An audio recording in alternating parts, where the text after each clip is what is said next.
Paul, nice to have you back on the podcast. How you doing? I'm doing well. I had such a fun time talking with you last time. I'm so glad that you invited me back. Yeah. No, you're welcome. We had a really good chat last time, and I think the time kind of flew, didn't it? And that was like a couple of months back. Because that was during summer. Oh, Yeah, I think we went over an hour last time, just kind of talking about everything, and it was real refreshing. So I'm glad to be back on, and I follow you on your podcast, LinkedIn. You're doing a lot of great stuff, man. Even left a nice review for you because I'm a big fan of your podcast and the great guests that you put on. no, thank you, Paul. It really means a lot, and I'm really happy that you enjoy my podcasts, and I really appreciate your review. It really means a lot. No problem. No problem. So, let me focus in You on can you ask for a me. second. How's things are going? How are things going with you? How are you keeping yourself up? I know you're in the UK and dealing with COVID and businesses shut down, things changing. How are you able to keep yourself up, and what are you doing to do that? Yeah. No, good question. With everything kind of going on, I mean, we've had things change and fluctuate here.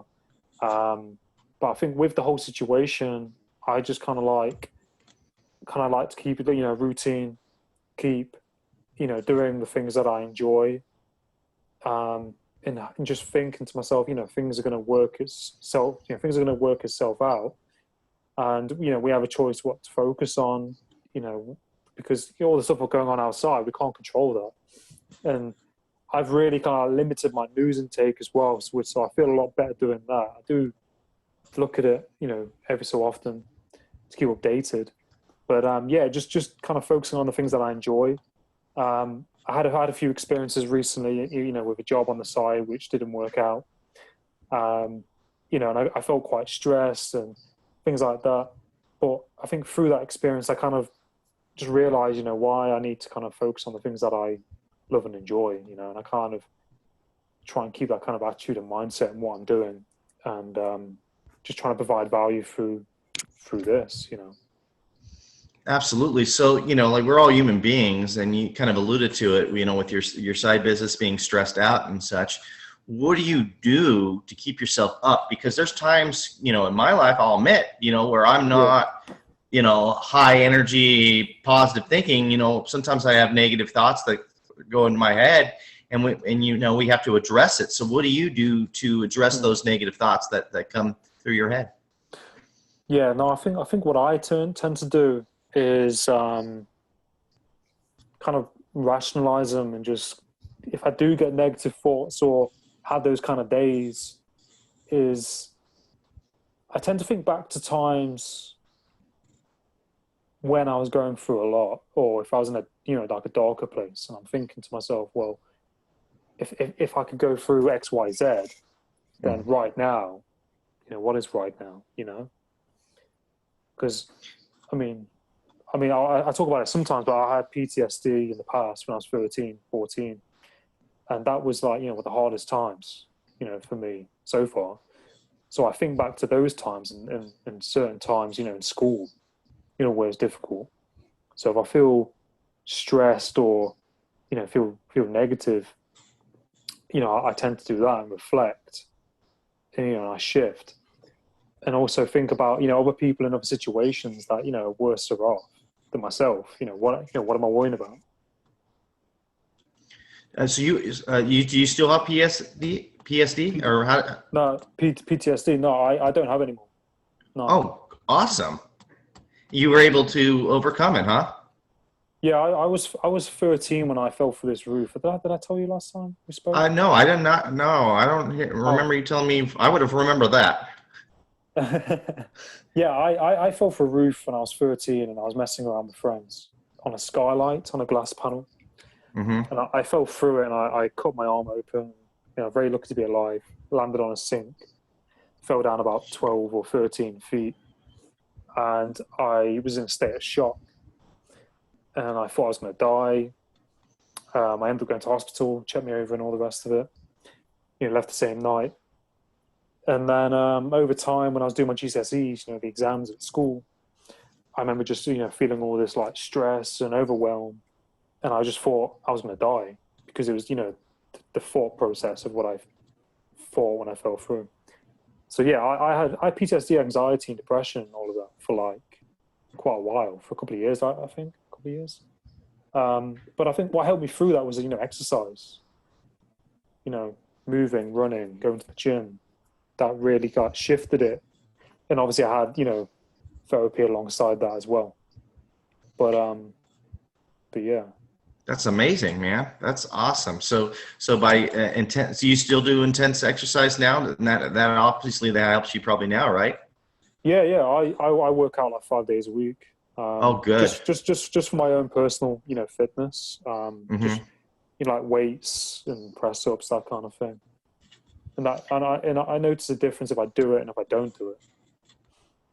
Absolutely. I know we talked about Joe Rogan. I know that that's a big thing on his deal too. He feels that same way. If he's not, in the gym before he goes through his, podcast or does his comedy routine, he doesn't feel right. So a lot of people are like that. And I think that's great that you came up with a positive routine to help you through, because there's a lot of people that go a different route, right? I mean, there's you can go to substance, you can go to alcohol, drugs. I think that unfortunately right now with a lot of what's going on with COVID, a lot of people are going to that, to escape these feelings of not being able to go out and be with friends as much as they want to, or go to a concert or do whatever they normally do when we're not in COVID.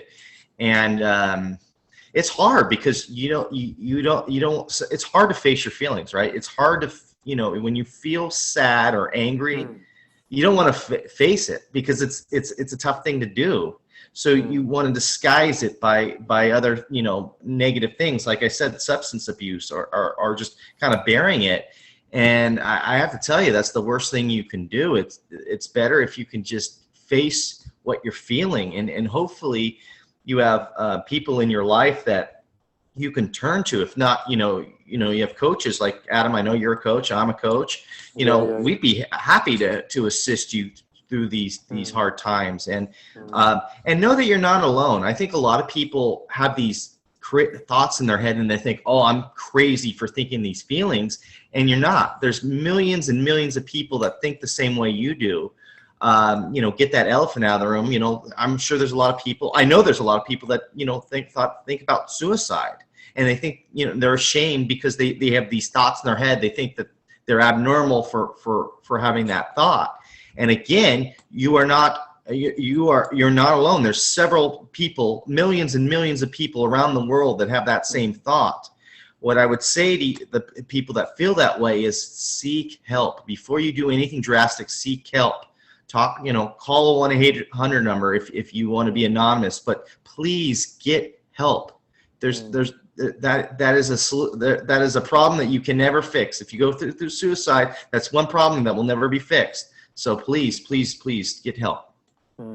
Yeah, no, I agree with you. And I think like with the whole situation as well, tensions are high. People are, experiencing lots of different anxiety, because it's kind of in flux, isn't it? The things that are happening. People, haven't been able to go on holiday. So they're probably more anxious because, they'd probably be less anxious if they went on that holiday. So they, stuck at home. And yeah, so I mean, I think like with that, you have to just, communicate, how you're feeling to somebody, because, that kind of like suicide route isn't the answer. There's no coming back from that. And I think people, like you said, people try and fix the things that are going on internally within them through alcohol, through gambling, through buying clothes, through, different activities. And that might give people like a temporary, release from whatever's going on, but it's not the answer. And people are only going to like mess up their health or, how they feel about themselves if they indulge in these things.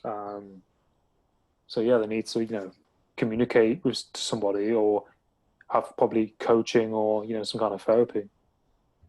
Yeah, and the problem is that we want to control, our situations, and we want to always be in control, and we're in a situation where we can't control it. So it's really tough.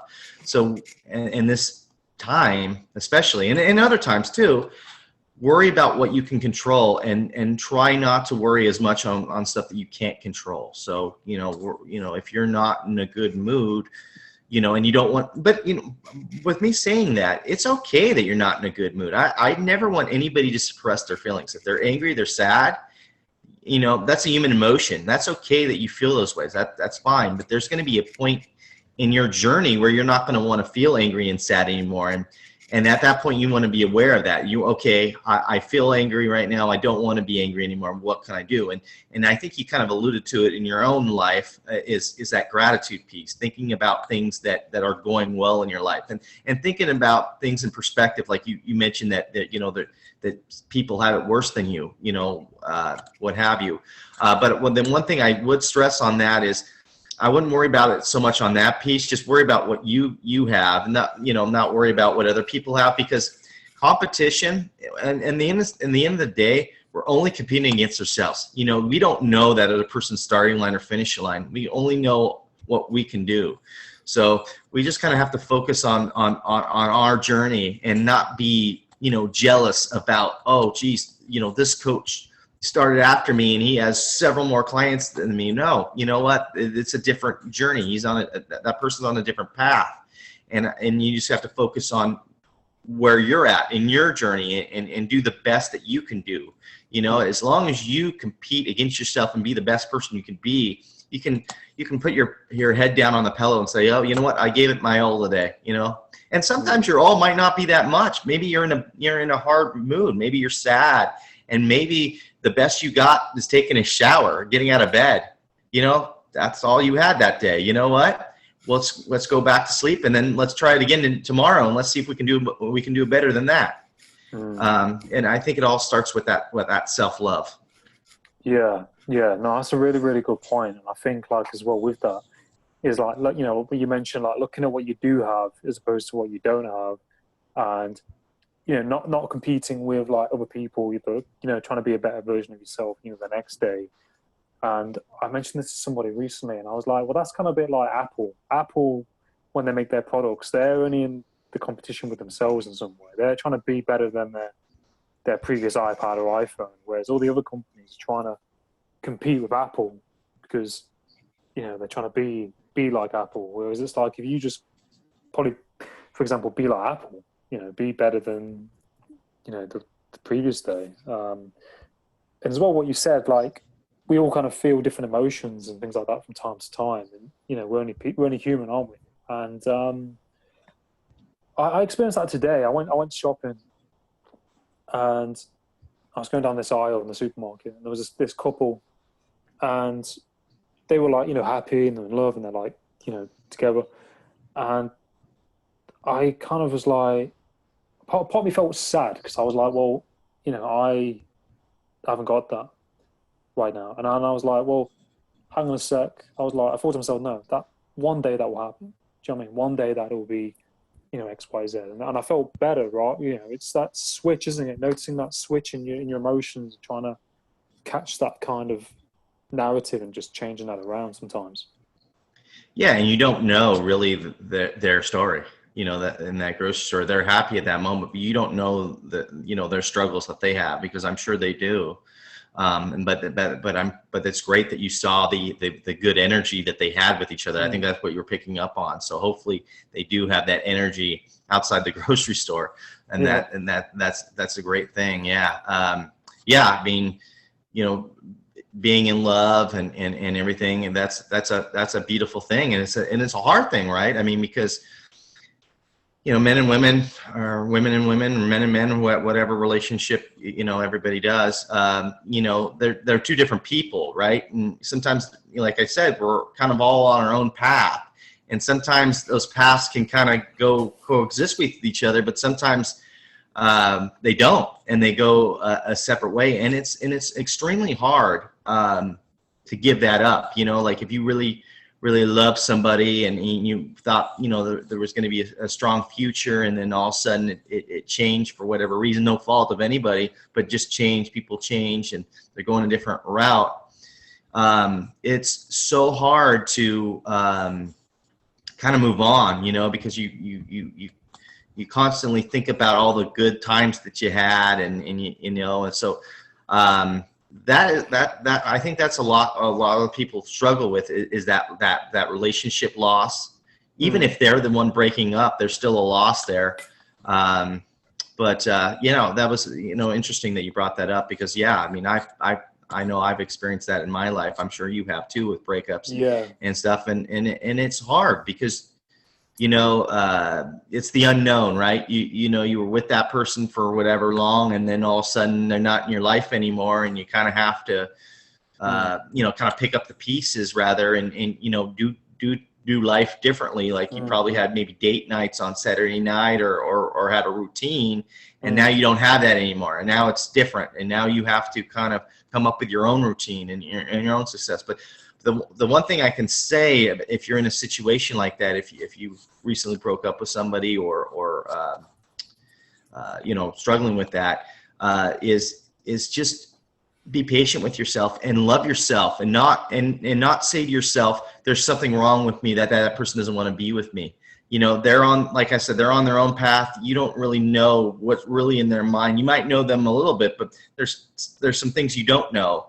And you got to say, you know what, maybe it was just not to be, and it wasn't that person's fault, and it wasn't my fault, and we just kind of have to move forward and not blame yourself for, you know, not picking up your clothes or whatever you know, in your mind you're thinking was the issue.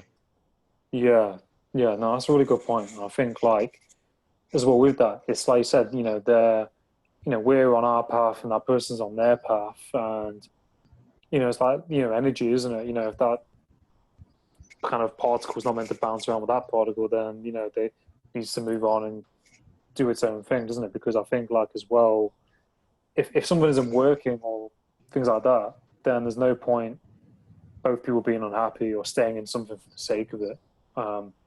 Which I think as well, like, you know, people, we're very what's the right words to use? Social beings, yeah, and we get attached. We like to be attached to somebody.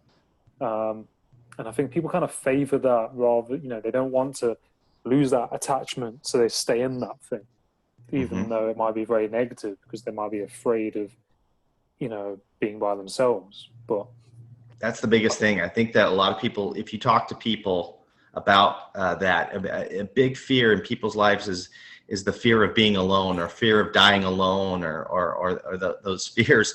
But, you know, I think, you know, you look at it, you know, even if you're in a relationship, even if you get married and you know, stay with that person till death do you part, normally somebody dies before the other person, so you're still in a situation to be alone. So the moral of the story for me is you got to be happy with yourself. You got to be able to be alone. Even when you're in a relationship, you need to relish those times of being alone, and that alone time, whether that's, you know, you praying or meditation or reading a book or going for a walk. I think it's very important to relish those times that you have by yourself, and really enjoy your time with you. Yeah, no, it's true. And I think, like what you said, you kind of, like I said, have to be comfortable in yourself, and like you said, like, love yourself in your own company, because as well, like, you know, that kind of relationship you have with yourself is going to carry through to the relationship, you know, with other people as well. Because like, if someone's we'll have certain times in our lives, but I think, you know, by being by yourself, I think you learn a lot sometimes. You know, I think you kind of, it gives that kind of space to think, and you kind of through certain situations you kind of grow. Does that make sense? Oh, absolutely. There's so many times where I have creative moments, and when I have these creative moments, it's when I'm letting my mind wander, and I'm, you know, 99% of the time by myself doing it, but I let my mind wander, whether it's through meditation, or I love to take walks by myself. I love to take walks and you let your mind just wander. And I also I run as well. I'm not right now as much, but I would get into this what's called that runner's high. And it's funny is I'm not a jealous person, but I when I'm driving down the road and I see somebody jogging and I see their face, I can tell if they're in the runner's high or not. And when they're in the runner's high, I get so jealous. I'm like, man, I wish I was right there with that guy or girl running, and feeling that runner's high feeling. And it's that I can't really describe it. It's just such a euphoric feeling, and your thoughts are, coming out real positive, and you just feel so good about life. And it's tough to describe. It's that emotional state, isn't it? It's like if you have a hard workout or you exercise, it's that kind of like level that you kind of go on to. Yeah, those endorphins, right? Well, especially when you're working out, you get those endorphins. And that's what you were talking about, and I know that's what Joe Rogan talks about. But going back to that Apple piece, was that? I think I saw a talk on that. Did you see a talk with Simon? Yes. I saw the same talk, because when you said that, I'm like, oh, I remember that, and probably subconsciously is probably where I got that, when I told you about, because that talk really resonated with me, what Simon said in that talk. Yeah, I forgot where that came from. Like, you just reminded me, because it was kind of in my thought process, and then, but that was where I think I watched it from, because he was saying about, is it the finite game or something like that? He's like, they're playing the finite game or one of the two. Yeah, I don't remember the words he said, but I got the message that they were just worrying about their camp and being the best camp they could be, as opposed to, I think, was it Microsoft? I don't know who the other company was, but there was another company that all they were trying to do was be better than Apple, and a few times they were, but overall they weren't, because the culture wasn't the same. The culture was be the best you could be. And that was Apple's mantra. Maybe still is today, I don't know, but it's a great mantra to have for your own life. Is just keep going with what you want to do, and find out what your passion is. And if you don't know what your passion is, that's totally cool. Just experience new things all the time, and then if it's something that you feel like you want to pursue more, then investigate more time, and then more time, and then if it becomes a passion, then become great at it, and be great at it as in your own way, not in the way of somebody else. Yeah, no, that's it. That's definitely key, isn't it? It's kind of like being like a kind of almost like a master of your craft, isn't it? In some way, you're just kind of like trying to do the best that you can, and whatever it is that you're doing.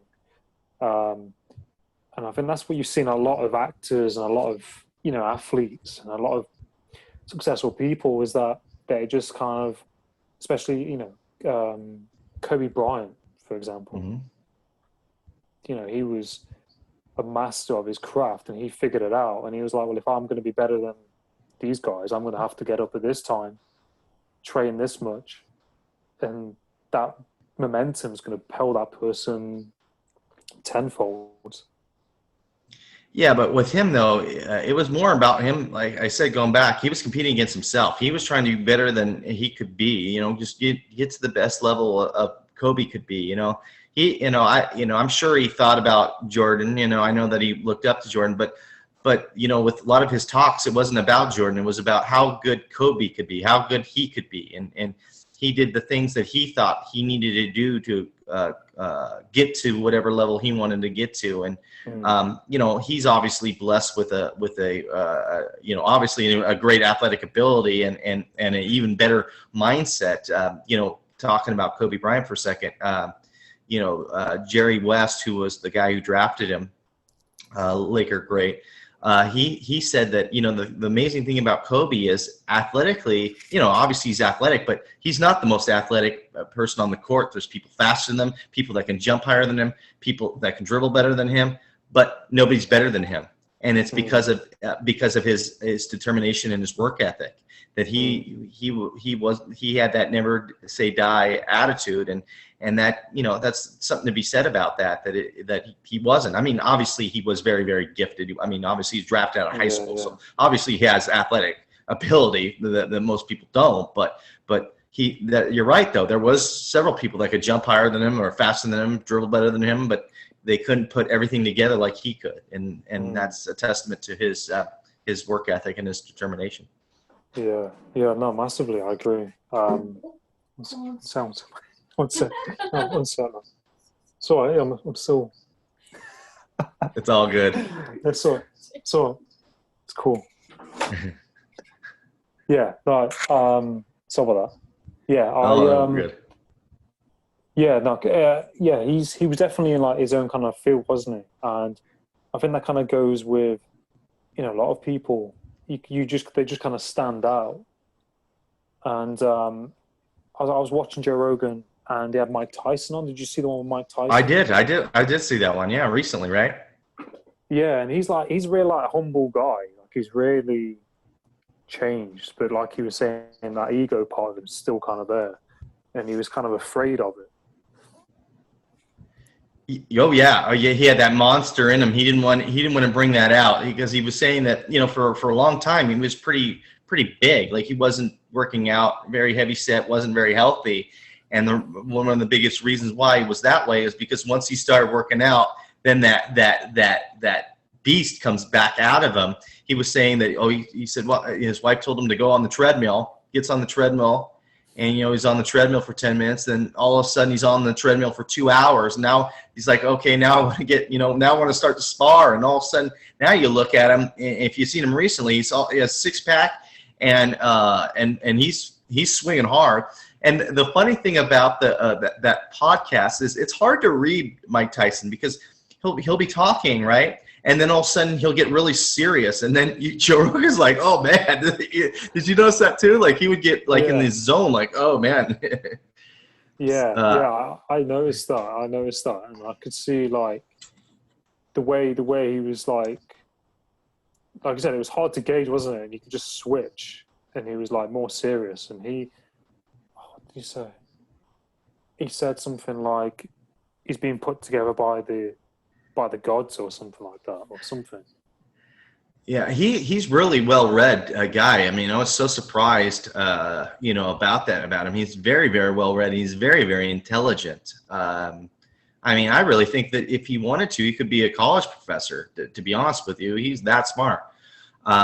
You know, he just was blessed with a tremendous talent for boxing, and he unfortunately grew up in a poor household that kind of, you know, lamented into that beast that he became, and had that great mentor that got him to the next level. But, you know, he has so many demons, probably still to this day, obviously, but, you know, you can learn a lot from his story and his work ethic too. Like, it wasn't like he was a guy that, you know, just beat people up, you know, because he had athletic ability. Of course he had athletic ability, but it was all timing, and it was all work ethic, and, he put in the work, and you know, and I'm glad that he's found himself. You know, that he has this positive thing. He even has a podcast. I don't know if you've seen that. It's like, I think it's Hot Boxing with Mike Tyson. It's pretty good. He has pretty good guests.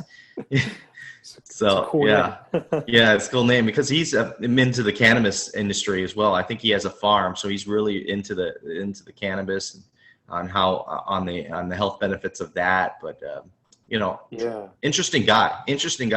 I could listen to him talk for a long time. Sounds like you could too, because you brought him up. Yeah. No, I did enjoy that episode, and I think like that's why I find like people interesting, because like you think about what they've been through, some people, and you know why they are who they are and what they do. You find with like some successful people, like, you know, they've had hard times, like really difficult, you know, upbringing, or in really, you know, troubled scenarios, and you kind of like, you think to yourself, it must give people, you know, I know that as a person, you know, hard times, things like that, they kind of do kind of give you that resilience and that kind of push. Yeah, To I'm fascinated by that. Hearing people's stories and hearing where they came from, and especially if they had a rough go, whether it be in their childhood or in their adulthood or whenever they had it, and able to overcome it. Because I like to pick their brain on how they did it. How are they able to pick themselves up? Because it's not an easy thing. Life can be very, very hard. And to have these individuals all over the world in all professions going through some hard times and getting over it, is tremendous. And I love talking with those type of people and finding out what they did, and for me to learn from it, as a coach and helping other people with their struggles. As if I had examples from other people who kind of gone through the same thing and what they did, I think is just priceless information. Yeah, no, definitely. And I think like when I first spoke to you, it was really inspiring. You know, the things that we touched on, and when you told me about your school and the things that happened when you was at school. I find that really inspiring, and it does kind of like, like as bad as some situations are, it does kind of give you that perspective. Because I was thinking, like, if I probably wouldn't have been through the things that I've been through, I probably wouldn't be doing this. Wouldn't be, be different. We would be different people based, what I mean, based if certain things didn't happen, and I wouldn't change whatever happened. It's in some weird way, because sometimes people say to me, "Oh, you should have gone to a different school," or things like that. But I'm like, well, I am who I am based on the things that happened. I wouldn't want to change that. Yeah, that remind me of something about being vulnerable, right? About being vulnerable about your story. The reason why I would imagine why you're a coach and such a good coach is because of the struggles that you had with, falling through the roof, and what you had to go overcome that, and the nightmares that would reoccurring, and being able to share that story. I'm sure there might have been a time in your life. I don't know. Was there a time in your life where you didn't want to share that story? Yeah, I mean, Because it quite, brought up bad emotions. yeah, I mean, of course it did. I mean, I don't really. I mean, I'll talk about it on a podcast now and then, but it's not something I talk about a lot. If because I'm quite a humble person. I'm not someone who will say this is what happened to me, blah, blah, blah. But yeah, definitely. I mean, I didn't really want to talk about it, or if I did talk about it, I'd kind of like almost freeze. You kind of go back to that place. Um, but I think by talking about it, you kind of give something back to other people, don't you? I mean, they who may be going through something similar, or it gives them that kind of courage to talk about it. To know that there is a way out almost. Yeah, it comes to the point of vulnerability is a strength, not a weakness, and being vulnerable with your audience and your clients is a tremendous strength. I mean, in my story with battling cerebral palsy, for the longest time I was embarrassed by that story, and the reason why I was embarrassed by that story is because growing up, all I wanted to be was just like the other kids, but I wasn't. I had a disability. I didn't want any special treatment. I wanted to just be like the other kids. So and going into adulthood, that's kind of how my mindset was. Like, I can do whatever you guys do. No, I don't need no special treatment. And it wasn't until I started discovering I wanted to be a life coach was when I said to myself, how am I going to allow these people to trust me, and be vulnerable with me if I'm not going to be vulnerable with them? So then I did my own self-discovery. I'm like, I need to bring this story to the forefront, and be okay with that story, and say, wow, and be okay and say, wow, you know what? That's a really good story. That's a really good story. You came through a lot, and be okay with saying that to yourself, that, it's okay to pat yourself on the back and say, you went through a lot, and now you're helping other people. And that's a good thing. And that's where I find myself today, is wanting to tell my story and hoping that it will help people out there. Yeah, yeah, no, definitely. I think that's a really good point, isn't it? Because it's just like owning your story. Because I think like somebody said to me, we all have our own story, and that's kind of like how we kind of communicate with, with other people in the world, isn't it? People, want to know about who you are. And I think it kind of probably gives you like more probably credibility as well. Like if you say, this is me, this is who I am. It makes you more human. Yeah. And people probably, will want to open up to you about things you've been, what they've been through as well.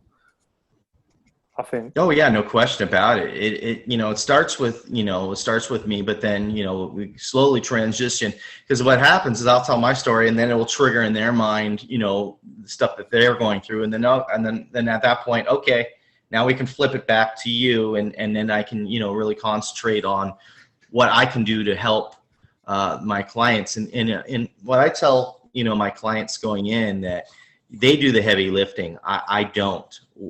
And when things are going well in your life, I'm not, as useful. When I'm useful is when you're in the weeds, right? And you got, your family struggles, you got your business struggles, and you just feel so overwhelmed. That's when I'm at my best, because you can tell your story. And what I'm going to be doing is I'm going to be starting to point out all the positive things that are going on in your story. Because a lot of times when you're in those weeds, you're not thinking about anything positive. You're thinking about all the horrible things that are going on right then and there, just because you're just so overwhelmed. And then, with pointing out some of the good things that you're doing, you can, oh, wait a minute, you're doing this with, oh, you know what? And now you start to have a realization, like, what? I'm not all that bad. I am actually doing this right. I'm actually doing this right. And you can not be so hard on yourself. And I think, that's the win for me. When I have clients, that I have a session where it's just very, very, very intense in the beginning of the call, but by the end of the call, you can hear the tone in their voice a little bit more relaxed. And for me, that is a win. You know what I mean? That I was able to just allow them to see all the good things they were doing that they weren't able to see. They were blinded by, whatever was going on in their life. And that's, that's my whole goal of being a coach is those things, those positive mindsets. Yeah. No, I think like what you said as well, it's like seeing that person kind of change and shift, from how they were to, how they are from when they first see you, and as compared to when, when they finish, you see them like change. Yeah, absolutely. And that's the greatest thing, because, I'm not going to, after a session, this as well I do as a coach, if they want to be an astronaut, and not after one conversation with you, Adam, you'd like to make them an astronaut after the first conversation, but that's just not reality, right? There's no magic wand that you're going to be able to wave in their face to say, okay, you're an astronaut now go on with your way. That's just not the way it goes. And it takes time and it takes patience, and having that coach along the way to keep you up, keep you positive, keep you accountable, and be truthful with you too, because there's sometimes where, I have to have tough conversations. I don't like to, but I'm doing them a disservice if I don't tell them, hey, I don't feel like this is how you should handle yourself there. I think that's a disservice to you, and being okay with that conflict. I mean, no looking for it, obviously, but if it's there, you got to have your client's best interest in mind, and it may not be in the front of their mind that might be their best interest, but if you feel in your heart that it is their best interest, then by all means, I feel like you need to express that. Yeah. No, it's really important, isn't it? And I think as well, like, because when people are having coaching, things might come up for them. And I was told, like, it's really important how you kind of like close a session, and how you kind of like, because I remember when we did the practice scopes where, I was the client, things like that, and you're being coached and people were saying things to you, things come up, and then if they don't close that in the right way, you're kind of like sitting there with that, and you're like, okay, now what? Yeah. And we're not perfect. I'm sure there's been times in my coaching career that maybe I didn't end it as well as I should, and then they may have held on to some stuff. But for me, like we talk about, I just try to do the best job that I can be. And my main concern when I am coaching is the client, and that's my mindset. So I leave it out all on the table that way. And I can lay my head at night knowing, hey, you know what, I gave it my all with that client. Maybe it didn't work out, because a lot of times if it doesn't work out, maybe it's just not a match. Maybe the personalities between the coach and the client aren't, right for each other. Because I do a podcast with another coach, and he has a different style than me. He came from a law enforcement background, so he's a lot more strict and on the button, and so there's people that respond well to that than me. So like people that maybe in the military probably will gravitate towards his style of coaching than me, and then maybe somebody that doesn't come from that background, that structure, that hardcore background, and sometimes needs a arm to put on their shoulder, maybe they would resonate more with me. So it's just kind of cool that we have that banter, and a different perspective, but the result is the same. We want best for our clients. Yeah, no, definitely. And I think, like you said, it's, different people work differently, don't they? And sometimes, like, even though someone's got a different background, you can still work together in your own way. It's like a blend of the two, isn't it? And I remember a chef said to me once, he was like, you're not always going to like the person you work with, is how well you can work together to get a job done. And I used to clash with people at work, when I was 17, 18, 19. I just used to hate working with certain people, and it used to really stress me out. And then I kind of thought about what he said, and I was like, oh, we're just here to do a job kind of thing, You're not going to like that person. It's how well you get through the service and things like that.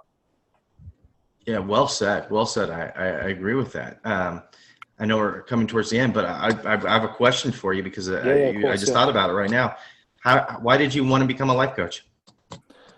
I wanted to do life coaching because, I wanted to, help other people, help provide value to other people, and, make a difference, to their lives. Because, I know how it is to, be on the other side of things, and to struggle with mental health.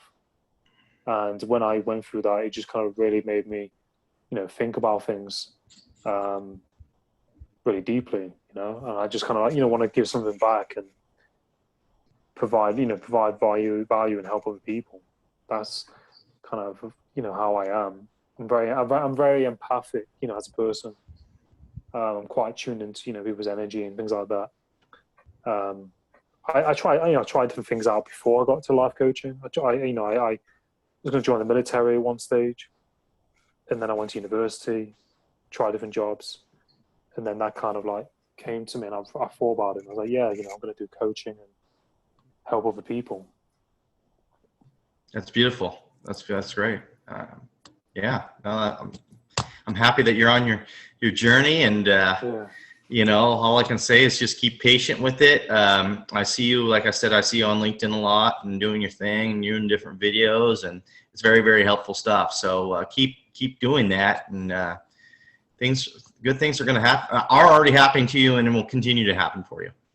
Thank you, Paul. It really means a lot. No, it really does mean a lot, and I think that's something that I had to work on. Through that lockdown, I learned a lot. Through podcasting, and just learning to be patient, because I've always liked to, like I said, I like to hit the ground running, and it doesn't always work like that. That's what I've learned. No, but having that a personality does help you to keep posting and putting yourself out there and continuing to do it, because what's going to happen is somebody is going to be watching your video, and they're liking it, they're watching it, and then all of a sudden they're going to go, you know what, I'm going to need to give Adam a call. I feel like he's talking to me through his videos. I feel like he's seeing me. I need to talk with him, because I want to get to that next level. And that's definitely what's going to happen for you. Just watching your stuff is very good, and listening to your podcast. Sky's the limit for you, man. Oh, cheers, Mom. Cheers, Paul. Really, really means a lot. And I'm really grateful, to to have, this kind of like, relationship that we do and friendship, and to have you as a connection, and to be able to do these things, it's really humbling, and I'm really grateful to have you as a friend.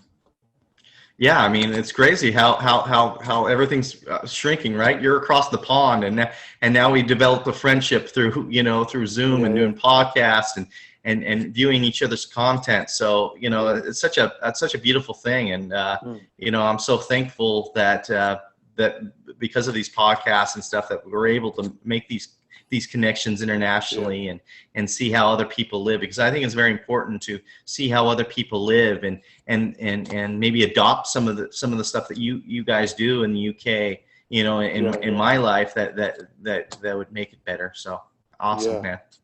Yeah, no, that's it. No, I agree. And where can we find you on social media, Paul? The easiest way to get in touch with me is on my website, a call to action.coach. And then it has my cell phone on there if you want to do a free consultation with me or set it up through the website. Mm-hmm. I do a podcast called Actions and Limits. You can get it on YouTube or any podcast venue. A call to action on Facebook. And you can find me on Instagram at a call to action 80. Oh, sweet. No, it's awesome. And I'll definitely stay in touch with you, and I'll put all the links in the description as well. Absolutely. And then you know what, we'll need to get you on to the Actions and Limits podcast so that you can tell your story to our viewers here in the States. No, of course, sounds great. I'll definitely be excited to do that. Awesome, man. Well, thank you so much for allowing me the platform again to come on your podcast. I always have a great conversation with you. It's kind of funny how organic our conversation goes. We kind of have a topic, but we kind of don't. We kind of just flow off each other, and I feel like that makes for a good conversation. No, I agree. It's very rare you can kind of have that sometimes, isn't it? It's very good that we can kind of flow and bounce between topics. Absolutely, man. Appreciate the time. No, you're welcome. Have a great evening or day wherever you are. Will do. You do the same. Will do. All the best, man. Bye-bye. Cheers, man.